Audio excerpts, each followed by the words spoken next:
예, 오늘은 예레미야 37장 말씀인데요. 예루살렘 함락 직전의 사건들 이렇게 해서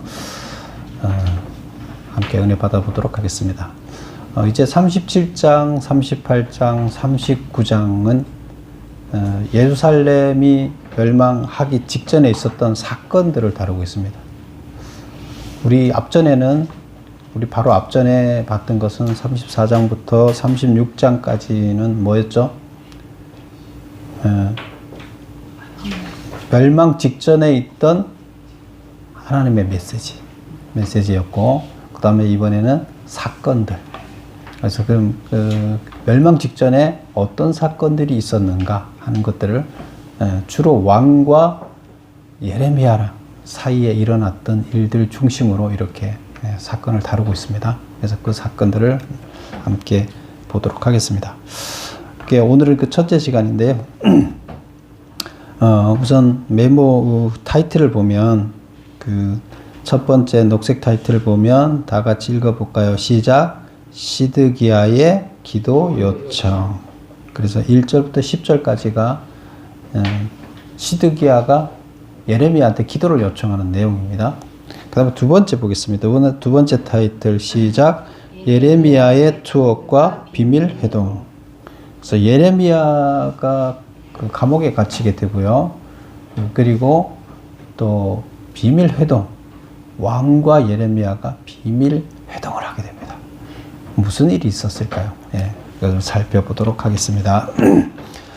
자, 그러면 우리 1절을 한번 보면 1절, 2절에 보면 지금 이게 지금 나오는 거 사건들을 다루기 위한 이제 한 그 단락을 다루기 위한 게 이제 37장부터 7, 8, 9장까지라고 보면 37장 시작하면서 이제 그 시대 상황을 잠깐 언급하고 있죠. 근데 시대 상황을 언급하고 있는 거 보면 이제 시드기야가 왕이 됐다는 얘기를 하는 거고, 여호야김이 죽음으로 인해서 여호야김의 아들 여호야킨이었죠. 근데 그게 고니야, 여기 보면 그 본명이 고니야였는데 그 이어서 여호야킨인 고니야를 이어서 시드기야가 왕이 됐다 이렇게 얘기를 하는데, 그 왕을 누가 임명했다고 기록을 하고 있죠?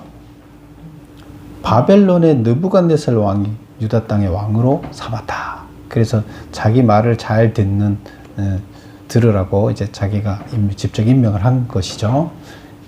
그게 이제 누구라고요? 시드기야 마지막 왕이죠. 그렇게 하면서 2절을 보면 이제 37, 38, 39장을 전체의 분위기를 아우르는 이야기를 하고 있어요. 뭘까요? 말을 안 들었다. 그렇죠? 하나님께서 예레미야를 통해서 전한 메시지, 하나님 말, 예레미야 말을 안 들었다. 이건데 누가 안 들었다 나올까요? 그 왕과 그의 신하와 그의 땅 백성. 그러니까 누구예요? 전체 다죠. 전체 다가 하나님 말을 안 들었다는 얘기를 하고 있어요. 그러면 이 사건들이 어떤 사건이에요? 하나님의 말을 듣지 않고 지들 멋대로 하는 사건들을 다루겠죠. 지금까지 하나님께서는 예레미야를 통해서 왜 계속 심판 이야기를 한다 그랬어요? 하나님 말씀대로 듣고 돌아서서 회개해서 그 심판을 면하라고. 그렇죠? 심판을 면하라고. 제발 좀 나라 망하고 심판 당하고 이거 너무 힘들지 않냐? 너가 지금이라도 돌아서면 지금 그 계획들 다 없었던 걸로 할 수 있어. 돌아서기만 하면 돼. 그런데 지금 여기 마지막 순간까지 이들이 어떻게 했다는 거예요? 안 돌아섰다는 얘기예요. 지네 멋대로 살았다는 얘기를 지금 그 멋대로 산 사건들을 여기서 이제 이야기를 하고 있는 거죠. 마지막 순간까지 하나님을 우습게 보고 하나님을 거역하는 이야기들이 나오겠죠. 그래서 오늘 그런 얘기가 나오는 겁니다. 근데 이제 그 대표자인 왕을 통해서 백성들이 한 명 한 명 어떻게 했는지 다룰 수 없으니까 왕을 통해서 그 대표성을 가지고 이제 사건들을 다루고 있는 거죠. 자, 그러면 첫 번째 사건은 이제 시드기야가 기도를 요청하는 건데, 예레미야한테 얼핏 들으면 시드기야가 바뀌었나? 예레미야를 사람 취급도 안 하고 무시했는데, 선지자 취급 안 했는데 갑자기 기도를 요청했다고? 정신 차렸나 보다 이렇게 생각이 들죠. 한번 볼까요? 2번 한번 보겠습니다. 1번 볼게요. 1번부터 메모 볼게요. 37장 39장은 몇 년도에 발생한 사건인가? 예, 이것은 몇 년도일까요? 586년 멸망 직전에 발생한 사건이다. 그래서 586년에 망했죠. 그래서 망하기 직전인데 그게 1년 전인지 뭐 한 달 전인지 그거는 구체적으로 몰라요. 그러나 지금 2년 동안 그 바벨론이 거기를 예루살렘을 점령하고 있었죠. 포위하고 있었죠. 근데 그 2년 중에 1년 이상 지난 상태예요. 1년이 넘어가고 멸망하기 1년 전쯤에 있었던 일이에요. 자, 그러면 이 멸망하기 직전에 정신 못 차리고 있었던 이야기를 다룬다 그랬죠. 그럼 2번 보겠습니다. 시드기야 왕이 여후갈과 제사장 스바냐를 예레미야에게 보내 우리를 위해 하나님께 기도해 달라고 요청했다. 기도 요청을 할 당시의 전쟁 상황은 어떻게 전개되고 있었는가? 기도를 요청한 목적은 무엇인가? 지금 이때 상황은 2년 동안 포위하고 멸망 직전에 2년 동안 포위하고 있었으니까 지금 포위하고 있는 상태죠. 그렇죠? 포위하고 있는 상태에서 지금 예레미야한테 기도를 요청했는데 그 메모를 보면 BC 588년부터 바벨론이 예루살렘을 포위하고 있었는데 애굽의 왕 호프라라는 왕이 있었는데요. 애굽의 왕이 시드기야와 맺은 밀약을 이행하기 위해 형식적으로 소규모 군대를 예루살렘으로 파견하였다. 그래서 시드기야가 항상 이중 작전을 썼어요. 뭐 현대의 왕 정치하는 사람들이라 그러면 국가의 실익을 위해서 잘하고 있다, 지혜롭다 이렇게 생각할 수도 있어요. 그러나 이때 당시 하나님의 시각에서 바라봤을 때는 아닌 거죠. 그래서 지금 세금은 어디다 내고 있어요? 시드기야가 세금은 바벨론에 내고 있는데 뒤로는 누구하고 지금 작전을 꾸미고 있어요? 애굽하고 바벨론을 멸망시킬 작전을 애굽과 주변 나라들과 같이 꾸미고 있어요. 근데 예레미야는 그렇게 하라고 했어요? 하지 말라고 했어요? 하지 말라. 포로로 잡혀가라. 항복해라. 그래야 백성들을 살린다. 그 얘기를 계속한 거잖아요. 징계 받아들여라. 그런데 절대로 안 받아들이고 계속 자기 나름대로 해결해 보겠다는 거예요. 하나님 의지하지 않고 내 방식대로 내가 해결해 보겠다. 나는 동맹을 맺어서 힘을 만들어서 우리의 계획대로 내가 반드시 물리치겠다. 이거예요. 시드기야는. 그래서 앞에서는 세금을 주고 친한 체 하면서 뒤로는 지금 바벨론을 무너뜨릴 작전을 꾸미고 있는 거죠. 그래서 지금 계약을 맺었어요. 애굽하고 무슨 동맹을 맺었을까요? 니네가 침략을 당하면 그 바벨론을 어떤 나라를 침략하든 서로 도와주자. 이걸 맺었어요. 그렇다 그러면 지금 벌써 예루살렘을 포위한 지 1년이 됐으니까 이 상황에서 애굽에서 안 오면 동맹을 어기는 거잖아요. 그런데 지금 애굽은 이미 바벨론한테 이미 한번 당했기 때문에 그 어떤 상황에서 군대가 많이 죽고 군대가 바벨론하고 싸워서 이길 상황이 아니에요. 그런 군사도 지금 군사력도 없어요. 그런데 동맹을 맺었으니까 나중에 자기들한테 바벨론이 왔을 때 쳐들어오면 또 힘을 얻어야 되니까 형식적으로 이제 여기 한번 도와주러 오겠다고 오는데 많은 병력을 보낸 게 아니라 소규모 병력을 보내서 생색만 내는 거예요. 그래서 이제 소문만 무성하게 하고 생색만 내는 거예요. 그래서 애굽에서 출발하기 전부터 야 우리 출발한다 큰 소리 치면서 병력 보낸다. 그러니까 너네가 잘해봐라 하면서 이제 소규모 병력을 천천히 소문은 무성하게 먼저 내고 천천히 보내는 거예요. 그러면 시드기야 왕은 귀가 어느 쪽으로 발달해 있겠어요?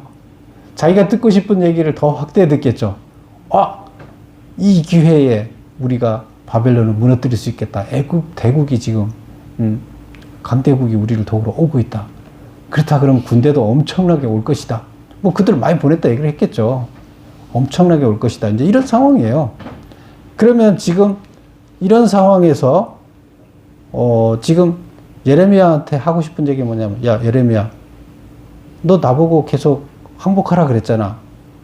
그게 아니지. 봐, 내가 하는 그 봐, 내가 옳지. 내가 지금 이렇게 해서 대국이 와서 다 물리치게 되면 잘 봐. 내 말이 옳다는 걸 너 시인하게 될 거야. 이제 이 얘기예요. 그러면서 사람을 보내서 제사장과 고위 관리층 2명을 보내서 기도해달라고 하는데 그게 무슨 의미일까요? 네 말이 틀리고 내 말이 옳아 하는 것을 전달하기 위해서 하나님을 비웃고 예레미야의 메시지를 비웃으면서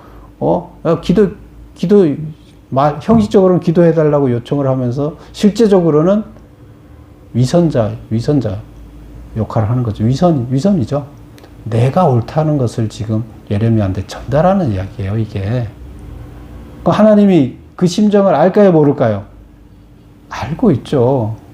알고 있는데 하나님이 그를 기뻐할까요? 아니죠. 자, 그래서 메모 보면 애굽 왕 호프라가 시드기야와 맺은 밀약을 이행하기 위해서 형식적으로 소규모 군대를 예루살렘으로 파송하였다. 이 소식을 들은 바벨론 군대는 예루살렘 도착 전에 미리 애굽 군대를 정보를 하고자 예루살렘 남쪽으로 군대를 전진 배치한 상태였다. 예루살렘에 이렇게 포위하고 있는 걸 이들이 알고 있으니까 여기 와서 예루살렘에서 전쟁하려고 지금 올 거 아니에요. 그렇다 그러면 우리는 미리 앞서가서 매복하고 있다가 그들이 예상 못한 곳에서 그들을 쳐 부수겠다. 그러려 그러면 여기서 군대를 빼야 되겠죠. 그리고 군대가 예루살렘 사람들한테는 무슨 얘기를 해야 돼요? 속이려면, 야, 애국 군대가 온다 그래서 무서워서 도망간다. 그리고 이제 도망가는 걸로 위장을 해야 돼요. 그쵸? 그래야 애국 군대가 큰 소리 치고 막 올 거 아니에요. 그래서 소문은 어떻게 내는 거예요? 야, 애굽에서 오니까 우리 도망가자. 안 되겠다. 그러니까 예루살렘 백성들은 어떻게 알고 있어요? 도망간대. 이렇게 알고 있는 거예요. 드디어 이제 왕의 작전이 성공하는구나. 왕도 어떻게 믿고 있겠어요? 드디어 내 작전이 성공하는구나. 이거예요. 그런데 바벨론 군대는 어떻게 하고 있다고요? 서로 이제 전쟁에서는 항상 소문을 반대로 내서 혼란을 초래해서 자기네들이 그 전술로 이용하는 거죠. 그러니까 애굽도 대군을 보냈다고 소문을 내고 생색을 내고 지금 바벨론은 무서워서 도망간다고 소문을 내고 서로 혼란을 야기하고 있는데 거기서 이스라엘 왕과 이스라엘 백성들은 다 속고 있는 거죠. 진짜가 뭔지를 지금 모르고 속고 있는 거죠.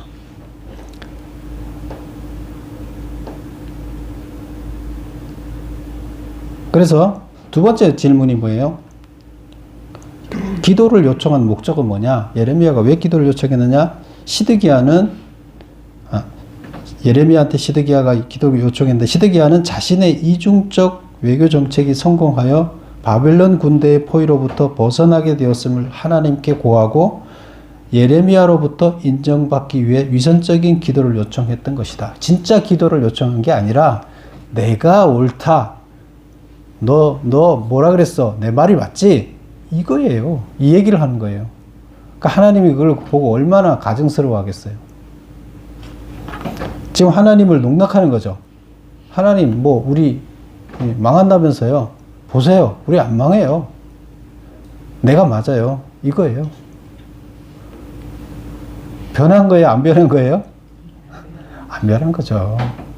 그래서 지금 이걸 고발하고 있는 거예요.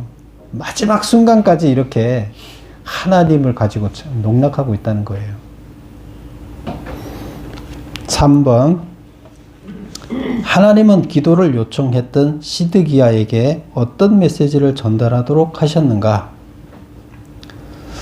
우선 그걸 보기 전에 우리 기도를 요청했다 하는 것이 3절이고 4절을 보면 그때 예레미야가 갇히지 아니하였으므로 백성 가운데 출입하는 중이었더라. 바로의 군대가 애굽에서 나오며 예루살렘을 에워쌌던 갈대아인이 그 소문을 듣고 예루살렘에서 떠났더라. 여기서는 이렇게 간단하게 써놨어요. 사실적인 내용만 써놨어요. 근데 왜 그런 정황이 발생했는지, 이게 진짜인지 가짜인지 이걸 몰라요. 그쵸? 소문은 들려요. 그 다음에 여기 군대는 떠났어요. 요것만 기록하고 있어요. 사실적인 기록만 하고 있어요. 그래서 제가 설명드린 내용을 모르면 무슨 상황인지 이해가 안 되는 거죠. 그런 상황입니다. 그리고 이제 6절부터 나오는 이야기가 6절에 보면 여호와의 말씀이 선지자 예레미야에게 임하여 이르되, 이제 하나님이 이 정황을 기도 요청하고 이게 지 잘났다고 하는 것을 다 알고 있는 하나님이 뭐라고 얘기하느냐? 이스라엘의 하나님 여호와께서 이와 같이 말씀하시니라. 너희를 보내어 내게 구하게 한 유다 왕에게 아뢰라. 시드기야한테 가서 얘기해라. 뭐라고 얘기하느냐? 너희를 도우려고 나왔던 바로의 군대는 자기 땅 애굽으로 돌아가겠고 생색만 내고 간다는 거예요. 바로 돌아가겠고 전쟁도 안 하고 간다는 얘기예요. 갈대아인이 다시 와서 이 성을 쳐서 빼앗아 불사르리라. 결국에 니네가 지금 반역했다는 걸, 바벨론을 죽이기 위해서 애국과 손잡고 동맹을 했다는 거 이제 다 만천에 드러났잖아요. 이제 이러니까 이제 더 바벨론 군대를 열받게 한 거죠. 바벨론 왕을 열받게 했으니까 걔들이 옛날에는 그렇게 나쁘게 안 했는데 이제는 너네들을 가만히 두지 않고 완전 쑥대박 만들 거다. 이제 이 얘기죠. 갈대아인이 다시 와서 이 성을 쳐서 빼앗아 불사르리라. 여호와께서 이와 같이 말씀하시니라. 너희는 스스로 속여 말하기를 갈대아인이 반드시 우리를 떠나리라 하지 말라. 근데 이스라엘 백성들은 갈대아 사람들이 자기들을 떠나서 도망갈 거라고 생각하고 스스로를 그렇게 생각하고 위로를 하고 있는데 그거 아니다는 거예요. 그들은 떠나지 않을 거다.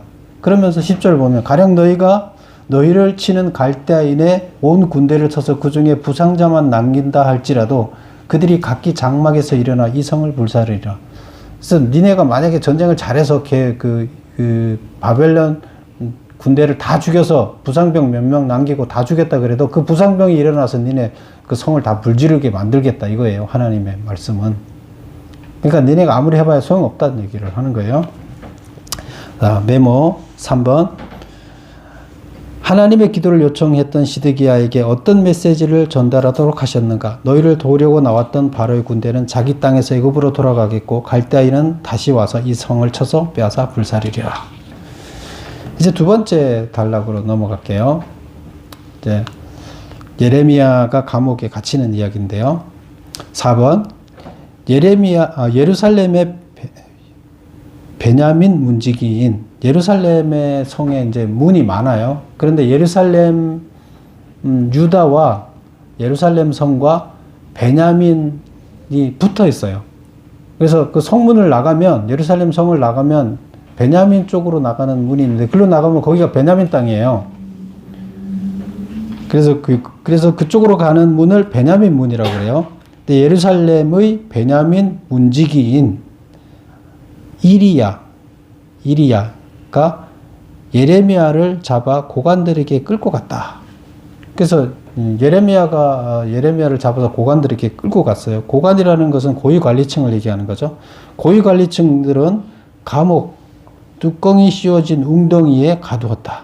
이때 당시 감옥이 땅 파서 거기에다가 이렇게 땅에다가 사람을 가둬놓는 거였는데 그 물이 있는 웅덩이에다가 가둬놓으면 이거는 더 고통스럽겠죠. 물속에 사람이 들어가서 어떻게 견디겠어요. 물이 잠겨 있으면. 여기 예레미야를 지금 물이 있는 웅덩이에다 가둬놓고 뚜껑을 덮었다는 거예요. 그 죽으라는 거죠. 이게. 죄명은 무엇인가? 어디에 감금했는가? 자, 보겠습니다. 답. 바벨론 포위가 풀린 사이 예레미야는 분깃을 받으려고 고향 베냐민으로 가려고 성문에 이르자. 그래서 그 바벨론이 이제 작전상 그 애국 군대를 맞이하기 위해서 자기 작전상 예루살렘 포위를 풀고 지금 다른 데로 이동했다 그랬죠. 그때 이제 아직 감옥에 갇혀 있지 않은 예레미야는 고향에 갔다 오겠다. 성문 나가면 고향이니까 베냐민 아나돗이 거기가 원래 고향이죠. 그래서 아나돗에 갔다 오겠다 그러는데 왜 가느냐? 왜 가려고 그래요? 분깃을 받으려고. 지금 이때 누가 이 선지자한테 누가 헌금합니까? 먹고 살아야 되잖아요. 먹고 살아야 되는데 자기 고향에 땅이 있으니까 거기 가서 땅을 지금 자기가 못 붙이니까 다른 사람들이 붙이고 있었으니까 좀 받아서 그걸 가지고 와서 다시 선지자 생활하려면 생활비를 갖고 와야 되잖아요. 그 얘기예요. 그래서 분기를 받으려고 생활비 가지려고 이제 가려고 성문을 가려고 그랬는데 그 성문에 이르자 그 문지기가 바벨론에 항복하려는 탈주자로 간주하여 전쟁 탈주죄로 체포하였다. 요 놈이 탈주해갖고 지금 바벨론에 항복하라고 너 하던 놈이지, 너 바벨론으로 지금 도주해갖고 정보를 주려고 그러는 나쁜 놈이지, 이렇게 이제 해서 적을 이롭게 하는 탈주범으로 체포를 한 거예요. 그래서 체포를 해서 이 사람이 체포를 해서 고위 관리한테 끌고 가니까 고위 관리가 그렇게 나쁜 놈이야 하면서 노여워하여 예레미야를 때려서 서기관 요나단의 집에 가두었으니, 이거는 사실 사설 감옥이죠. 사설 감옥. 공식적인 감옥이 아닌 사설 감옥에다가 가뒀다는 거예요. 이는 그들이 그 집을 옥으로 삼았습니다. 그래서 사설 감옥에다가 법에 어긋나는 거죠. 가둬놨어요. 그래서 죄명은 뭐라고요? 탈주범. 탈주해서 적을 이롭게 하는 탈주범. 반역자죠. 5번 보겠습니다. 예레미야가 요나단의 집 토굴에 갇혀 있을 때 바벨론 군대가 예루살렘을 다시 포위하였다. 이 시기는 노예 해방 언약 체결 시기와 어떤 관련이 있는가? 우리가 한번 기억나요? 앞전에서 한번 34장에서 다뤘는데 노예 언약 체결을 했다 그랬죠. 왜 했어요? 이들이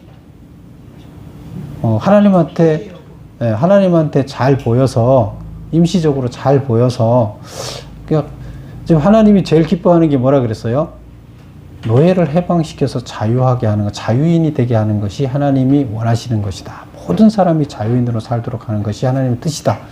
그거를 듣고 나서는 알기는 아는데 이제 쇼를 하는 거죠. 그렇다 그러면 지금 다른 나라들이 바벨론이 우리를 포위하고 있으면 우리 힘으로 도저히 안 되니까 하나님이 힘을 써주게 하면 이거를 극복해낼 수가 있는데, 그러면 힘을 써주게 하려면 쇼를 한번 해야 되겠다. 우리가 노예를 해방시키겠다 하고 전 국민이 다 일어나서 서약을 하고 진짜 노예를 해방시켜보자. 그거죠. 근데 실제로 그렇게 했더니 어떻게 일어난 거예요? 그렇게 했더니 애국 군대가 올라와서 지금 여기에 포위하고 있던 군대가 예루살렘을 어쨌건 떠났어요. 떠나고 나니까 또 마음이 바뀌었죠. 어떻게 했어요? 이제 이게 하나님이 한 게 아니야. 어쩌다 보니까 상황이 이렇게 됐지. 우리가 노예를 해방해서 그런 게 아니야. 이제 다 해결됐으니까 이제 떠나고 애굽이 와서 우리를 이기게 해줄 거니까 이제 우리는 다시 노예를 그냥 그대로 쓰면 돼. 우리 목적은 달성했어. 이것도 뭐예요? 하나님을 농락하는 거죠. 근데 하나님을 농락하는 이런 행위들을 계속하고, 이것은 하나님의 존재를 실제적으로 믿지 않는다고 보면 되는 거죠. 이스라엘 백성들이. 그래서 지금 이 시기가 이런 시기인데, 그래서 감옥에 갇혀 있는 동안, 사설 감옥에 갇혀 있는 동안에 여기 언약 체결식하고 무슨 관련이 있느냐? 유다 백성이 노예 해방을 체결하였음에도 불구하고 다시 종들을 잡아들인 일이 일어난 후였다. 그래서 이게 관련이 있다. 이렇게 보고 있습니다. 6번 보겠습니다. 시드기야는 비밀리에 예레미야를 왕궁으로 불러 여호와께 받은 말씀이 있느냐고 질문했다. 지금 이런 상황이 됐는데 감옥에 갇혀 있고, 그 다음에 이제 뭐 애굽에서 와서 우리를 이겨줄 거니까 바벨론은 도망갔고, 그렇다 그러면 노예는 이제 우리가 풀어주고, 뭐 이렇게 상황이 됐는데 갑자기 왜 그러면 다시 시드기야가 예레미야를 비밀리에 불렀을까요? 만나자고 했을까요? 자, 보겠습니다. 6번. 시드기야는 비밀리에 예레미야를 왕궁으로 불러내어 여호와께 받은 말씀이 있느냐고 물었다. 비밀리에 진행한 이유는 뭔가? 시드기야가 이런 질문을 하는 배경은 무엇인가? 예레미야의 대답은 무엇인가? 첫 번째, 비밀리에 진행한 이유는 뭐냐? 예레미야를 미워하는 신하들의 눈치를 피하기 위해서다. 자기가 지금 뭔가를 지금 아쉬운 게 있어요. 아쉬운 게 있어서 예레미야한테 물어봐야 되는데, 하나님을 잘 믿지는 않지만 또 이게 상황이 안 풀리면 또 이게 그때마다 예레미야를 불러서 이제 떠보는 거죠. 그래서 예레미야를 미워하는 신하들의 눈치를 봐서 예레미야랑 만나야 되겠는데, 아무도 모르게 비밀리에 사람을 보내서 예레미야를 왕궁으로 불러들입니다. 조용하게 아무도 모르게. 뭐 감옥에 있는 그 사설 감옥에 있는 예레미야는 뭐 오라면 와야죠, 왕이. 그래서 비밀리에 왕궁에 들어왔어요. 두 번째 문제가 뭐죠? 시드기야가 이런 질문을 하는 배경은 뭔가? 무슨 질문을 했어요? 야, 하나님이 너한테 무슨 메시지 준 게 없어? 이렇게 지금 물어보는 거예요, 시드기야가 예레미야한테. 물어보는데, 그렇게 묻는 배경은 뭐겠나? 뭔가가 있으니까 지금 그런 물어보는 거 아니에요. 변화가 있으니까. 자, 답을 보겠습니다. 바벨론이 예루살렘을 다시 포위하자 다급해졌기 때문이다. 이게 아닌 거야. 다시 포위했다는 것은 애굽에서 오던 군대는 지금 오다가 무슨 이유를 내서 파견해서 명목상으로 자기네 하려고 했는데 무슨 상황이 돼서 안 됐다 이유를 대면서 가버린 거예요. 전쟁 안 하고 가버린 거예요. 그러니까 바벨론은 어떻게 하겠어요? 잘 됐네, 그놈들. 그리고 이제 다시 포위한 거죠. 그리고 이제 뭐만 밝혀진 거예요? 이놈들이 바벨론을 반역하고 역적 행위를 하고 있다는 것만 밝혀진 거죠. 그러니까 이놈들 아주 싹 쓸어버려야 되겠다. 이제 이렇게 지금 바벨론한테 더 일을 갈게 만드는 상태만 된 거예요. 이런 상태가 됐으니까 이제 시드기야는 골치 아파진 거죠. 그리고 지금 답이 없는 거죠. 지금부터는 뭘 해야 돼요? 애굽도 돌아갔고 뭘 해야 돼요? 어떻게 이 문제를 해결해야 돼요? 그러니까 이제 시드기야가 떠보는 거예요. 예레미야를 떠보기 위해서 하나님이 뭐 메시지 준 거 없어? 물어보는 거죠. 그러니까 예레미야가 뭐라고 대답합니까? 왕이 바벨론 왕의 손에 넘겨질 것이다. 너 잡혀갈 것이다. 그대로 얘기를 하는 거죠. 본문을 한번 읽어볼까요? 16절 예레미야가 뚜껑 씌운 웅덩이에 들어간 지 여러 날 만에 시드기야 왕이 사람을 보내어 그를 이끌어내고 왕궁에서 그에게 비밀이 물어 이르되 여호와께로부터 받은 말씀이 있느냐? 예레미야가 대답하되 있나이다. 또 이르되 왕이 바벨론의 왕의 손에 넘겨지리다. 이렇게 얘기를 했다는 거죠. 그 다음 문제를 볼게요. 7번 예레미야가 시드기야에게 항의한 것은 무엇이고 훈계한 것은 뭔가? 이제 상황이 역전됐죠. 지금 이제 급박한 것은 예레미야가 아니라 지금 시드기야죠. 궁지에 몰린 건 시드기야입니다. 그래서 이제 상황 반전돼서 이제 예레미야가 반대로 훈계를 합니다. 예레미야가 시드기야에게 항의한 건 뭐냐? 내가 무슨 죄를 범하였기에 나를 옥에 가두었습니까? 하고 이제 대들은 거죠. 내가 뭔 죄를 졌습니까? 죄진 게 없잖아요. 역적행위 한 것도 없고 나 하나님 메시지 전한 것밖에 없는데 왜 나를 감옥에 가뒀느냐? 이제 항의를 하는 거죠. 그 다음에 두 번째 두 번째 문제가 뭐죠? 훈계를 해요. 무슨 훈계를 하느냐?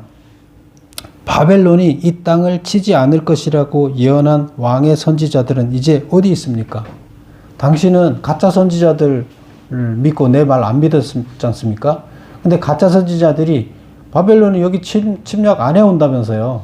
하지 않는다면서요. 근데 지금 침략해 와갖고 지금 멸망하게 생겼지 않습니까? 내 말이 맞지 않습니까? 당신이 믿던 거짓 선지자들 다 어디 있습니까?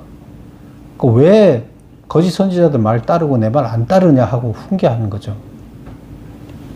정신 차려라. 지금이라도 늦지 않았으니까 내 말 따르라. 이제 이 얘기를 하는 거죠.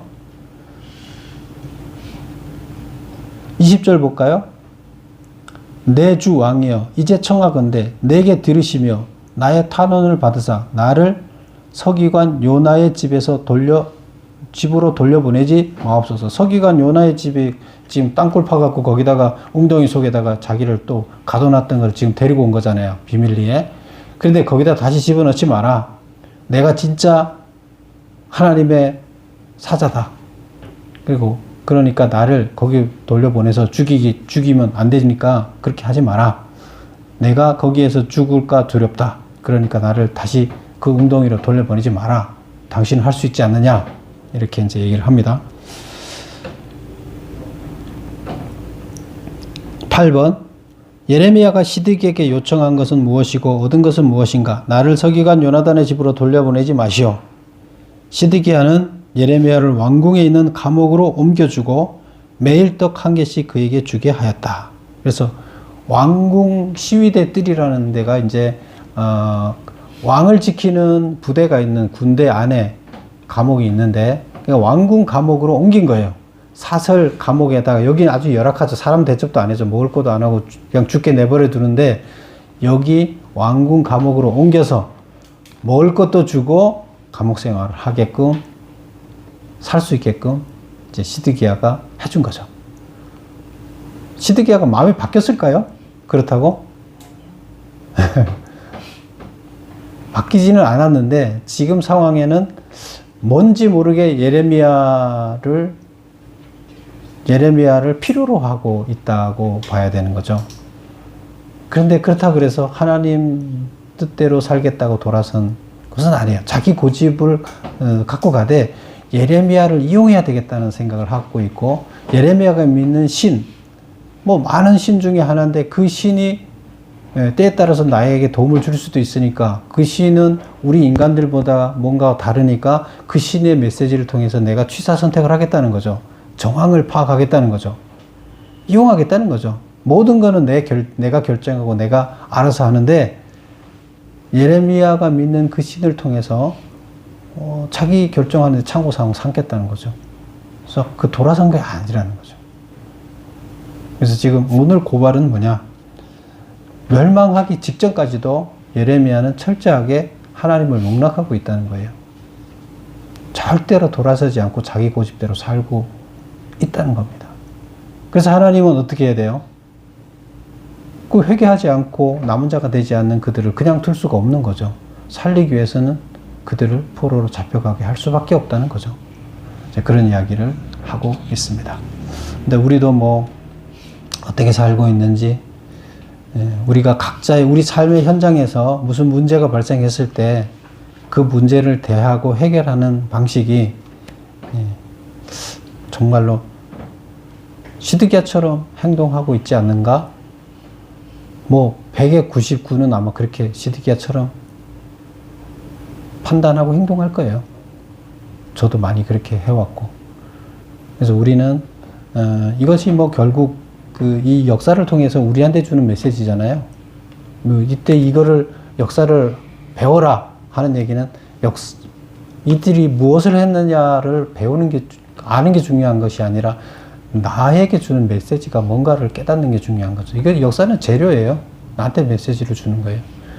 그래서 우리가 닥친 문제들을 해결하기 위해서 어떻게 하고 있는가, 어떻게 해야 하는가를 가르쳐 주고 있습니다.